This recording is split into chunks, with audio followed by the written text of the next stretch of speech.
வணக்கம் நண்பர்களே, வாங்க இன்றைக்கி சீ ஃபுட் ஸ்பெஷல் இறால் பிரியாணி பார்க்கலாம். அதுக்கு தேவையானது பார்த்திங்கன்னா 1 கிலோ இறால் வாங்கி நான் க்ளீன் பண்ணி வச்சுருக்கேன். சீரக சம்பா அரிசியில் தான் நம்ம பண்ண போகிறோம். அதுக்கு 4 பெரிய வெங்காயம், 3 தக்காளி வச்சுக்கோங்க. புதினா கொத்தமல்லியெல்லாம் தண்ணியில் போட்டுக்கோங்க. இஞ்சி பூண்டு பேஸ்ட்டு வழக்கமாக நம்ம செய்கிற பிரியாணிக்கு ஏற்ற மாதிரி தான். நான் அரிசியை கழுவி இப்போ தான் ஊற வச்சுருக்கேன். அது கரெக்டாக இருக்கும். நம்ம செய்ய தொடங்கும் போது நம்ம ஊற வச்சோம்னா கரெக்டாக இருக்கும். அதுக்கு முதல்ல ஒரு பாத்திரத்தில் வந்து கொஞ்சம் எண்ணெயும் நெய்யும் நான் கலந்து ஊற்றிருக்கேன். நம்ம முதல்ல ஃபஸ்ட்டு வெங்காயத்தை போட்டு வதக்கி வச்சிடலாம். வெங்காயம் வதங்க தான் டைம் ஆகும். அதனால் அதை நல்லா வதக்கிட்டு அதுக்கப்புறம் ஒவ்வொரு பொருளாக நம்ம சேர்த்துக்கிடலாம். இப்போ வந்து வெங்காயம் வதங்கிட்டு இருக்குது. நல்லா வதங்கட்டும். கரிஞ்சிடாமல் பார்த்துக்கோங்க. அப்பப்போ கிண்டி விட்டிங்கன்னா கரெக்டாக இருக்கும். அதுக்கு 3 பச்சை மிளகாவை எடுத்திருக்கேன். பச்சை மிளகா கொஞ்சம் காரமான மிளகா தான் இது. இப்போ நல்லா வதக்கி விட்ருங்க. வதக்கிட்டு அதுக்கப்புறம் வந்து ஒவ்வொரு பொருளாக நம்ம சேர்க்குறதுக்கு கரெக்டாக இருக்கும். பச்சை மிளகா கீரைலாம் செய்யாதீங்க, முழுசாகவே போடுங்க. அப்போ தான் அது காரம் வந்து கரெக்டாக இருக்கும். இப்போ வந்து நான் இஞ்சி பூண்டு பேஸ்ட் சேர்த்துருக்கேன். வெங்காயம் வந்து ஓரளவுக்கு நல்லா வதங்கிருச்சு அப்படின்னா இஞ்சி பூண்டு வந்து அடி பிடிக்காது. அதனால் இதை போட்டுட்டு அதுக்கப்புறம் கொஞ்சம் வதங்கினோன்னா பச்சை ஸ்மெல் போகட்டும். அதுக்கப்புறம் இதில் சேர்க்க வேண்டிய பொருள் இருக்குது. இதுக்கு மசாலான்னு பார்த்திங்கன்னா நம்ம வீட்டில் அரைச்ச பிரியாணி மசாலாவும் காஷ்மீர் மிளகாத்தூள் மட்டும்தான். மஞ்சத்தூள் நீங்கள் வேணும்னா போட்டுக்கலாம். இதுக்கு நான் வந்து காஷ்மீர் மிளகாத்தூள் ஒரு 1/2 ஸ்பூனும், காரத்துக்கு வந்து நம்ம நார்மல் மிளகாத்தூள் வந்து 1 ஸ்பூன் போட்டிருக்கேன். இன்னும் கொஞ்சம் உங்களுக்கு காரம் வேணும்னா நீங்கள் அதுக்கேற்ற மாதிரி போட்டுக்கோங்க. பிரியாணி மசாலா வந்து நம்ம வீட்டிலே அரைச்ச பிரியாணி மசாலா தான். இதில் எல்லா ஸ்பைசஸுமே இருக்குது. அதனால் நான் எந்த ஸ்பைசஸும் முழுசாக போடலை. இதில் ஏலக்காய், கிராம்பு எல்லாமே நம்ம இதில் போட்டு அரைச்சிருக்கோம். பார்த்தாலே தெரியுது. போட்ட உடனே நமக்கு கலர் மாறி இருக்கும். இப்போ தக்காளி போட்டிருக்கோம். இது நல்லா வதங்கினோன்னே நீங்கள் தக்காளி போடுங்க. அப்போ தான் அந்த சாறுலேயே அந்த மசாலா நல்லா ஒட்டி குழஞ்சி வரும். வெங்காயமும் தக்காளி நல்லா குழஞ்சிட்டாலே நல்லா டேஸ்ட் கொடுத்துரும். இப்போ வந்து அந்த தக்காளியில் உள்ள ஜூஸே போதும். அது நல்லா அந்த மசாலா இறங்கி நல்லா வதங்கி வரும். இப்போதைக்கு இதில் தண்ணி எதுவுமே நீங்கள் சேர்க்காதீங்க. நல்லா அந்த சாறில் வதங்கி வரட்டும். அதுக்கப்புறம் நீங்கள் புதினா கொத்தமல்லி வந்து அரைச்சி வச்சுக்கோங்க. அரைச்சி உடனே சேர்த்துக்கோங்க. கொஞ்ச நேரம் அரைச்சி வச்சிட்டிங்கன்னா அது கலர் மாறிடும். அதனால் அப்படியே சேர்த்தா தான் அந்த பச்சை வாடை அப்படியே இருக்கும். இல்லைனா ரொம்ப டார்க் க்ரீனாக அது மாறிடும்.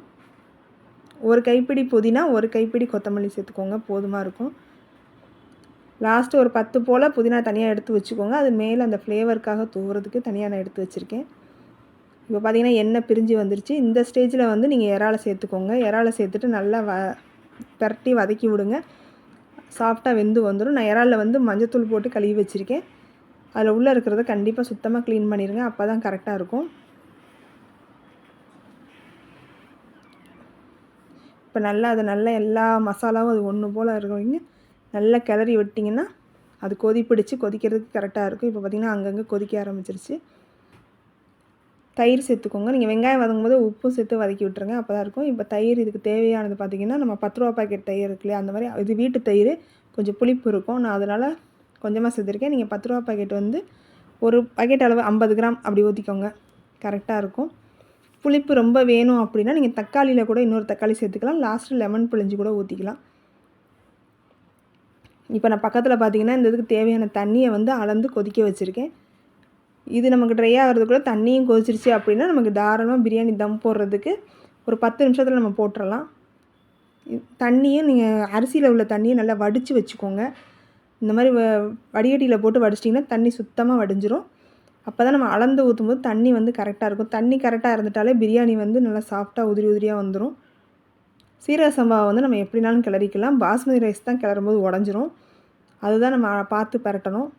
இப்போ சீரக சம்பாவை வந்து நல்லா பரட்டி விட்டுட்டு அதுக்கப்புறம் நம்ம எடுத்து வச்சுருக்க தண்ணியை ஊற்றி இப்படி ஒரு கலர் அப்படி ஒரு கலர் மட்டும் கிளங்க ஒன்று போல் வந்துடும். இந்த ஸ்டேஜில் நீங்கள் உப்பு பார்த்துக்கோங்க. உப்பு பத்தலைன்னா இந்த ஸ்டேஜில் உப்பு காரம் எல்லாமே இந்த ஸ்டேஜில் சேர்க்க முடியும். கொதித்து தம் போகிற ஸ்டேஜில் சேர்த்தா நல்லா இருக்காது. இப்போ பார்த்திங்கன்னா தண்ணி எல்லாம் ஒன்று போல் அரிசி எல்லாம் ஒன்று போல் சேர்ந்து வந்துருச்சு. இந்த ஸ்டேஜில் நீங்கள் ஒரு பரட்டிட்டு நெய் மேலாப்படி வேணுன்னா நீங்கள் நெய் ஊற்றிக்கோங்க. நான் கொஞ்சம் நெய் ஊற்றிருக்கேன். இந்த ஸ்டேஜில் லெமனும் பிழிஞ்சு விட்டிங்கன்னா சாதம் ஒன்றோட ஒன்று ஒட்டாது, உதிரியாக தான் இருக்கும். இப்போ நான் வந்து ஒரு லைட்டாக கொஞ்சோண்டு ஒரு 20 போல் புதினா இலையும் நெய்யும் மட்டும் சேர்த்துக்கிறேன். நெய் ஒரு 2 ஸ்பூன் தக்கன நீங்கள் சேர்த்துக்கிட்டாலே போதும். அது மேலே நம்ம தம் போடும்போது நல்லாயிருக்கும். நான் இதுக்கு நீங்கள் தோசைக்கல் கூட வைக்கல, அப்படியே டேரெக்டாக தான் வச்சு சிம்லேயே வச்சு இப்போ பார்த்திங்கன்னா தண்ணி இதில் வந்து தண்ணியும் அரிசியும் சரிசமமாக இருக்கிற மாதிரி இருக்குது. இப்போ இது வந்து 3/4 பதம் வெந்துருச்சு. இன்னும் ஒரு 1/4 பதம் வேகிறதுக்கு நான் ஒரு 15 நிமிஷம் தம் வச்சு எடுத்துக்கிறேன். 15லேருந்து 20 நிமிஷம் தான் கணக்கு. அது வரைக்கும் நீங்கள் வச்சு எடுத்தாலே போதும். இப்போ நல்லா மூடி வந்து கரெக்டான மூடி எடுத்து அது மேலே ஒரு வெயிட் வச்சுக்கோங்க. வெயிட் இல்லைன்னா இதே பாத்திரத்தில் தண்ணி மட்டும் அதிகமாக இருக்கிற மாதிரி ஒரு தண்ணி பாத்திரம் தூக்கி வச்சுட்டு வெயிட் வச்சிட்டாலே போதும். இப்போ வந்து தம் முடிஞ்சிருச்சு. நம்ம எடுத்து பார்க்கலாம். இப்போ பார்த்தீங்கன்னா ரெடி ஆயிடுச்சு. நான் உடச்சி காமிக்கிறேன். பார்த்திங்கன்னா தெரியும், நம்ம ஊற்றிக்க தண்ணி எல்லாமே வற்றி வந்துருச்சு. அந்த இறாவும் அங்கங்கே வெள்ளை வெள்ளையாக இருக்குது, உங்களுக்கு தெரியும். இப்போ சூப்பரான பிரியாணி ரெடி. நம்ம போட்டிருக்க மசாலா அது எல்லாமே ஒன்று போல் சேர்ந்து வந்துடும்.